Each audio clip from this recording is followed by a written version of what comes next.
Electrocast. Hold on to your butt. Come on, sucker. Let's get it on. Oh, you want to fight? You want to fight? I do not entertain hypotheticals. The world as it is vexing enough. You don't know anybody named Iris? I don't know nobody named Iris. Can I have a piece of toast?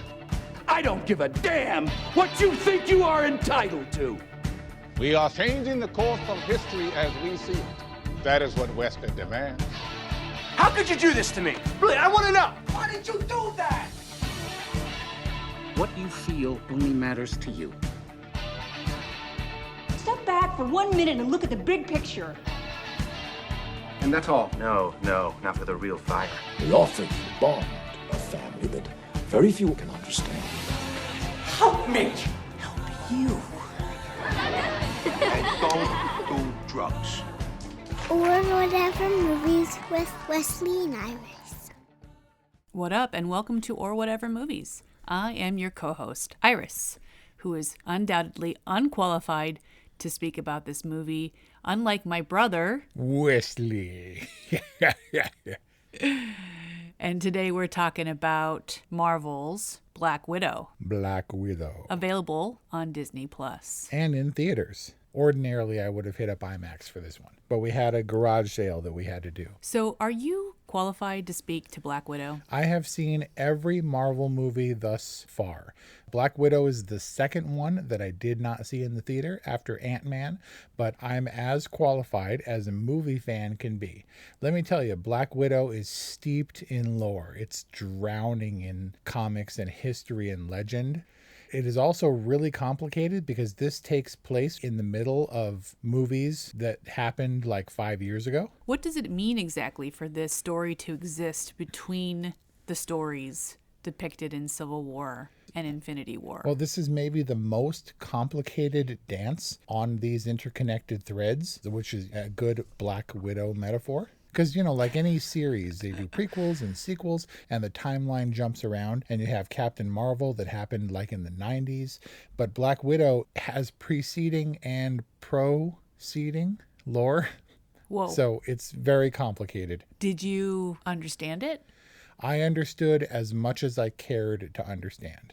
You kind of qualified your position by saying you're a movie lover, but you're not like a Marvel nerd. I don't know that that's possible. I mean, some of these characters were introduced in 1983 and stuff, and of course some of these wildly predate that. But the character of Melina showed up in the comics 30 plus years ago, 40 years ago. Is this Rachel Weisz's introduction to the Marvers? Rachel Weisz, yep. But not David Harbour. I mean, he is Hellboy, which he was. Hellboy, which I guess is Marvel, but so few people saw the Hellboy reboot, remake, that I'm not sure that it matters. Okay. There have been a couple people in the MCU who have been reused because their former movies aren't considered part of the canon of the modern Marvel Cinematic Universe. Did you know that Chris Evans, Captain America, was one of the Fantastic Four? Not the one that failed recently by the director of Capone, but rather the shiny Jessica Alba 2000s bright blue suits one. Before Iron Man, anything else is like fledgling Marvel struggling to stay alive one movie at a time. Basically what DC is doing now. So Iron Man, that basically kicked off the Marvel universe, 2008. And since then, it's just been like a Lucasfilm style flood of Marvel movies, and they're all kind of interconnected and play off each other. Not kind of, meticulously interconnected. Even if you don't get the thrust, Marvel's definitely got it down. There's a gigantic board with thread and like yarn all over it, connecting all this stuff. It is extremely complex because they are working with decades and decades and decades of Marvel history. This movie's doing wildly well. It's like probably the biggest blockbuster since coronavirus. Big money for not only in the theater and overseas, but on video on demand. And I think people are anxious for a Scarlett Johansson-led Black Widow movie. And so this is her last turn as Black Widow. And this had been gestating for quite a long time. What do you mean definitively her last turn? She's not going to reappear as Black Widow? I don't believe so. Why? Go out with a bang? Or is it because she's dead? Yeah, how do you don't know that she's dead? Yelena visits her grave at the end of Black Widow. How do you know anything about this? I watched the movie. Which movie? This movie? Did you see in Avengers or anything? Most of them, but I kind of take them at face value. It is pretty deep, but the origin stories for the three primaries were what we got before the Avengers. And then we got some sequels to those, and then Captain Marvel got in a movie. But Black Widow of the primary cast is the retroactive movie because we're like, oh, the dudes got movies, the important ones anyway. Where is Black Widow's origin story? So they found a place to nestle it, filling in the gaps of her life. The Sokovia Accords, all these countries, like 120 or something countries, banded together and decided that the Avengers could no longer be a private enterprise. They have to be controlled or governed because bad things start happening and people start dying and cities get razed to the ground. So the Avengers, acting of their own accord, were kind of war criminals to an extent. So they're all being hunted down, which is what is leading General Ross to try to apprehend Black Widow at the top of this movie. Oh, so when they're invading that building, but she's already on the ferry steamer thing? Right. Was she going to get taken right then and there? No way. She was never there. She certainly wasn't going to get taken, but you didn't know that she was not in the building. Sure I did. I knew it. Kelly knew it. Everybody knew it. We knew it just as much as we knew that when she shows up, she has the tiresome fight with her sister, and then they're going to get all tired and be like, so you want some tea or something? I got some pizza rolls. It's just like we're doing the thing. Yeah, why did they do that? Seriously. It's the Ford versus Ferrari fight, maybe to establish Yelena's skills, because we've certainly seen Black Widow throw down. But really, we're going to do the extended choreographed fight for them to just give it up and hang out. It's like they have weird sexual tension, not necessarily with each other, but like how dudes need to expend a whole bunch of testosterone before they can even like relate to one another. I guess so. They have to fight it all out first before they can have a civil conversation. Yeah. Okay, so then lots of places to go here. Let's start at the top. First off, has anybody ever who was raised in Ohio stayed in Ohio? Nobody stays in Ohio. Everyone gets out one way or another. Yeah, Hopper was so sick of Ohio that he went to Russia again. Hopper goes to Russia a lot. So we watched Black Widow at night, but the day before, Brian took the family to see his old neighborhood. Parked the car and like walked in the burbs and walked to his local park and stuff like that, and then came home. And then we watched Black Widow, and like the opening scene where she's riding down the street, he's like, doesn't that look familiar? And I was like, yeah. He's like, that kind of looks like here. And then bam, Ohio 1994. And I was like, yep, that's what it looks like. I mean, idyllic, right? That's the idea, that they were trying to underscore that she had this idyllic life, even though the Natasha character was aware of her status or her family's status as spies. Because you can see the looks when Hopper tells Rachel Weisz that they got to go, and she's like, I don't want to go. And remember that thing we said we might have to pick up and leave? So they're Russian spies, right? And yeah, they were rushing out of there. And they're, wow. And they have perfect American accents. I don't know about Midwestern accents, but they've got perfect American English accents. And then suddenly, when they go back to Russia, they revert to these very heavy Russian accents and also broken English. Did you notice this? I didn't notice the broken English. I, of course, noted the accents because he's saying that at the airport when they're in Cuba. But why he persists, I'm not sure. Why Yelena, I guess, was young enough that she would adopt this Russian accent. But we've seen Natasha for so long now, for over 10 years, that she just talks the way she talks. I don't know if you know, but Elizabeth Olsen, the Scarlet Witch in the Marvel Cinematic Universe, she came on the scene in Avengers Age of Ultron, and she was super Russian-y. And everything she said was very heavy. And then she just kind of gave it up. And they're like, what's up with that? And they're like, well, we figured she's been in America for like a few years, so she lost her accent. We're just going to go with her normal voice. Because now she's like, hi, I'm Scarlet Witch. You kind of sounded like Kenneth Branagh there. I was going to go with the accent up top, and it made me think of Tenet. But I don't understand the accent thing, especially the broken English. Maybe it's a small picture. Maybe it's a microcosm of this entire movie and the choices that they made. You know, they're perfectly undercover, and then suddenly he's like, I am coward. And I'm like, wait, what? Did you forget the indefinite article? Yeah, maybe if you're going to, maybe you have to speak the way Russians expect you to speak by omitting certain words. But it goes from we really start in a family quasi-idyllic setting, right? She's riding her bike and all that stuff, and it's all good. And then all of a sudden they have to get out of there. And it very quickly becomes an action movie chase.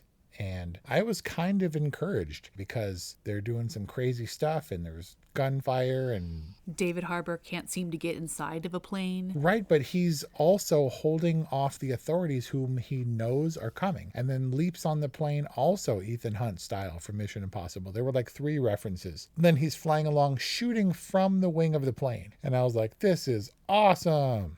I think that was the point at which Brian also turned to me and was like, this is my favorite movie ever. And I was like, that's what you said about the Tomorrow War. And so they pull off and you're like all thrilled, and then it gets a little bit weird when they get to Cuba. And so we're all doing our thing and playing it all loud.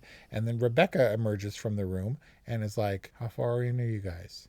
And I was like, you cannot join this movie right now. And she's like, well, can I rewatch it? And we started over, and I was like, okay, come sit down. So I had to watch the first 25 minutes again, which ordinarily wouldn't have been terrible. And then after they get to Cuba and everything devolves, then they play 7 minutes of that terrible Nirvana cover to start the movie. I mean, there were mulattoes and albinos and mosquitoes and libidos. And I was like, this is terrible. And it was making me angry. And then Rebecca showed up and I had to watch that and listen to that entire song again. So I'm never watching the beginning of this movie again. They used it in The Big Short. They also used it briefly in Moulin Rouge, and it was the worst part of that movie. So you watched the first 20 or 30 minutes twice. And did you pick up anything new along the way? I did. I caught a couple of things about how her mom was coaching her through pulling back the plane, and the looks of acknowledgement from Natasha that I missed the first time. Like, she's aware, even if her sister's not, of what's happening to some extent. A lot of pseudoscience up top that I think made things confusing for me. Like what? Well, I mean, kind of pseudoscience throughout. Yeah, I guess you're right. It was the initial pseudoscience with the subjugation antidote. Yeah. So you and I are going to serve purposes in this discussion. I'm going to help you out with any Marvel stuff you need help with, and everything else plot wise for this movie, you're going to have to help me, because I was like, I don't know, there's a serum or whatever. She's bumping her head. Severing the nerve. Like, he's in prison, but the mom isn't. I was tracking the plot because that was the only thing I could track. Like I said, I have to take these movies at face value. But I'm a little bit worried because there have been movies that I've given unfavorable assessments of.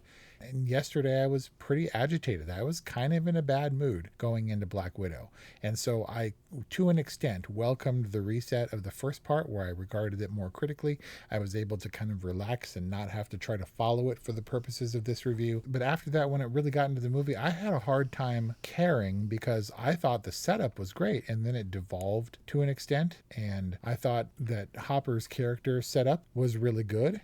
And I expected great things from the Scarlett Pimpernel, and he was going to Scarlett what? Oh, the Red Guardian? Yeah. He chucked that thing out of the way to clear the path for the plane. Yeah. And everybody was like, that's not normal. He's a superhero, right?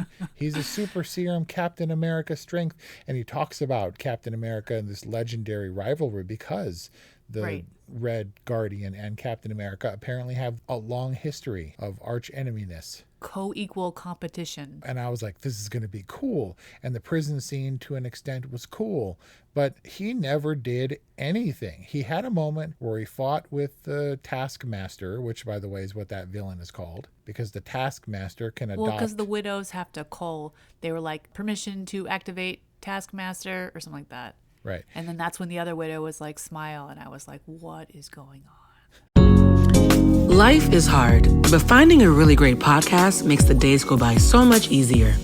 Hi, my name is Blue Telusma. I'm a writer, an emotional intelligence coach, and the host of Humanize with Blue Telusma, a podcast where we believe that when you humanize everyone in the room, a great conversation is almost guaranteed. Join us every week here on Electricast as me and my guest co-hosts unpack big topics and interview even bigger personalities with a sense of humor and a dash of mischief. If you're looking for a new best friend in your head, we've got you covered. Electricast. So he chuckled a bunch and seemed scary in the prison and had tattoos in his little hopper belly. But other than fighting with the Taskmaster for a few minutes to keep her busy, he didn't do anything. And likewise, Melina, not to be confused with Melania, was a widow. She was trained and she had all this fight knowledge and she was instructing Natasha how to do the plane and she speaks 25 languages and blah, blah, blah, blah, blah. Did she ever lift a finger? Did she ever do more than put on the suit? Because I'm trying to recall. Honestly, this movie is kind of a haze because, like I said, I was in a really bad mood. But I feel like these characters were set up, at least the Hopper character was set up so well, never did anything. Melina did less than... She raised some pigs. Than David Harbour. But she was the scientist, and she was Dreykov's, not right hand, but she worked closely with Dreykov. And they used the Red Room location as the means to reuniting the family, right? So Yelena gets the antidote to Natasha, and then they together get the Red Guardian, thinking that he knows the location of the Red Room.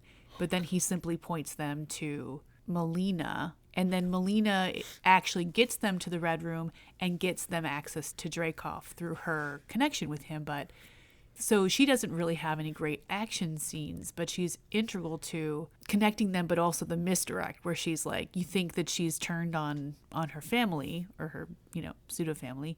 But in actuality, she, understands that the psychological manipulation and everything that the widows have experienced chemically or psychologically is wrong. I'm not sure when exactly Melina has her turn, but at some point, Natasha convinces her. So for all intents and purposes, Melina's superpower in this movie is knowing looks. Well, that's kind of Rachel Weisz in general, right? I guess. So let's move backwards a little bit. Number one, this is actually number two, but we're treating it as number one. They're in the helicopter and he says, we don't have the gas. She says, we don't have the gas to get to St. Petersburg. And he's like, we have all the gas.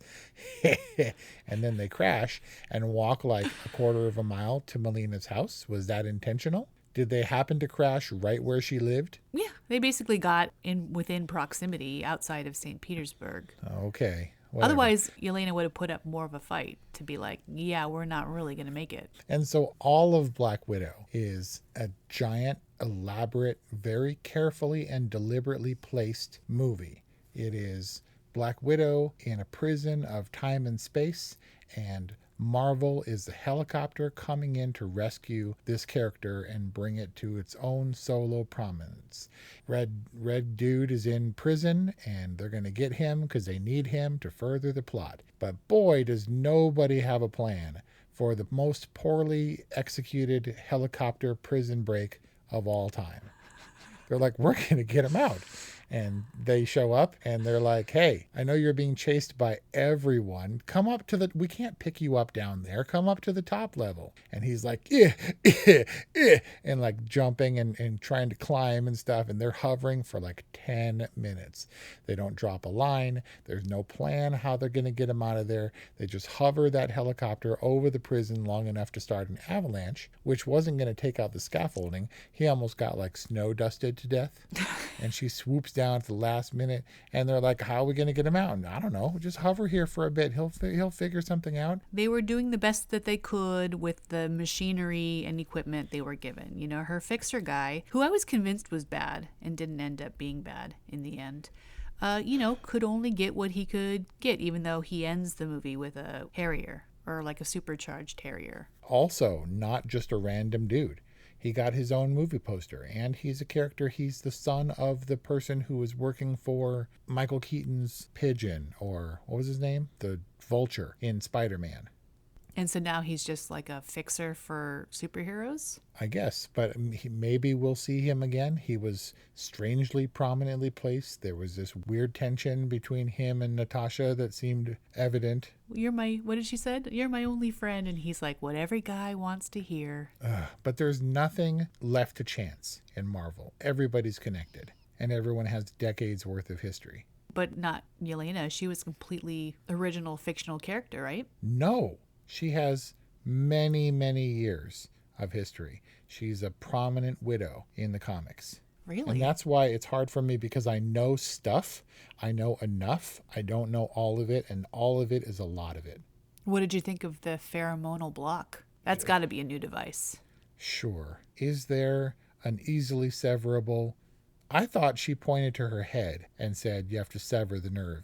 And so I thought she headbutted the desk, and I was like, that's dumb. She did. But she broke her nose. So it was her nose that she broke, maybe to block the smelling, but then she reset her own nose.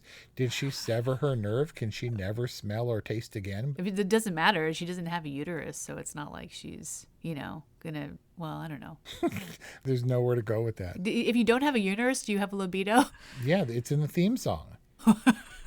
It's in Smells Like Teen Spirit up front. Libido is in there. Yeah, but I mean, how does a hysterectomy affect your libido? I have no idea. I'm never going to get one. Like if you don't have fallopian tubes, ovaries? I don't think fallopian tubes are where it's at. It's like, ooh, you got my fallopian tubes all jangly. Well, babies definitely activate your fallopian tubes. Women are always like, ooh, my ovaries hurt.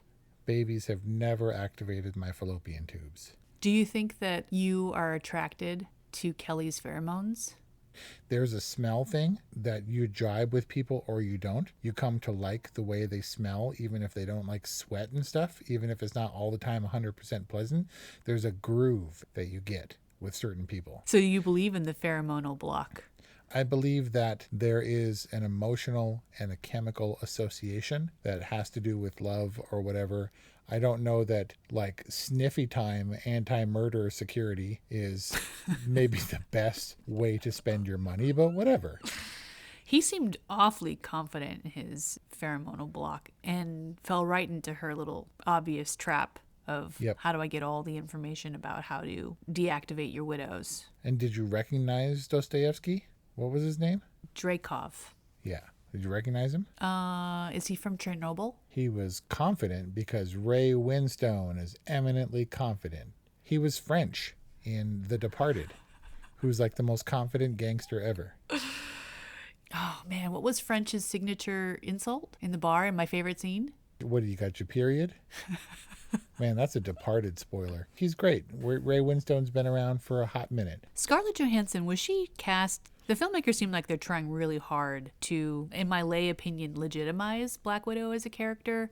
Was Black Widow in desperate need of this kind of contextualization? Was Scarlett Johansson just cast because she's sexy? Like, back in the day? When was her first appearance in the Marvel universe? Iron Man 2, 2012. Obviously, she's cast because she's meant to be the sexy super spy or whatever, but she wasn't the first choice. And she lost out on the role until the other person who was cast, unfortunately, had a scheduling conflict. And there's a world where the original Black Widow is married to Captain America. She was actually cast, Emily Blunt was going to be Black Widow. Really? And then for a moment, it looked like John Krasinski was in consideration for Captain America. But this is not about Scarlett Johansson being sexy. This is about her being a prominent actress. Being an action star. An action star in her own right who can carry a franchise. Like, she's an A-list actor and she's a producer on Black Widow. And she fought and lobbied for Black Widow to have an origin story, for her to have a solo movie. It's very important that these characters... she's a major character who deserves, I guess, from the original Avengers to have her story told in full. And so she worked really hard and produced this movie and got it made. It's more of a testament to her skill as a producer and a heavyweight who leverages her acting ability to get what she wants in terms of her roles and her character representation. Scarlett Johansson can't hide her hips. They're just awesome. And I felt like, all of these brainwashed widows could have been hypersexualized, and they weren't. This movie felt like a legitimate attempt at humanizing Black Widow. And in my mind, Scarlett Johansson, as outrageous and silly as that sounds, like, she feels legit. She's voluptuous, but that's not her fault, right? Because she's fully covered. Yelena's fully covered. They're all pretty, right? You can't get like an ugly widow or whatever, but also produced by Scarlett Johansson and directed by a woman and with some deft touch in terms of representing female characters. I feel like the filmmakers did what they could, right? Without a lot of wiggle room in the Marvel Universe, without a lot of freedom working within the Disney machine. And one of the things that they could do was to represent a Black Widow and a version of Scarlett Johansson that was just legit. So I appreciated that about Black Widow.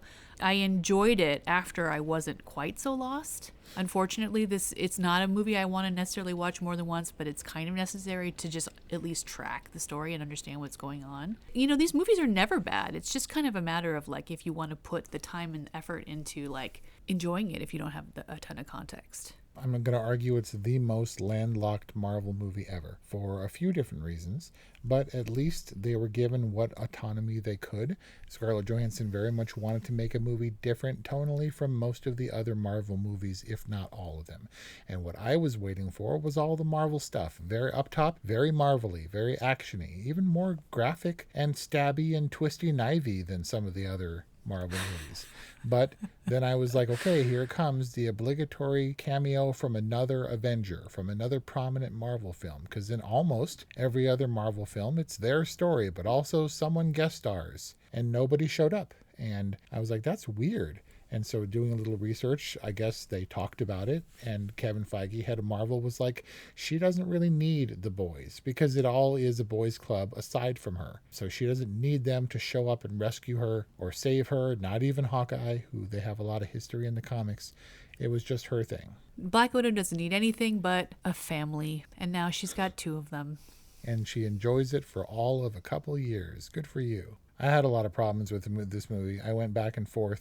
Not a terribly original villain by design, because the villain does what all the other superheroes do. It just copies them. Didn't get a lot out of, I was really hoping for big stuff out of David Harbour. He had like a brief fight scene. Nobody else did anything.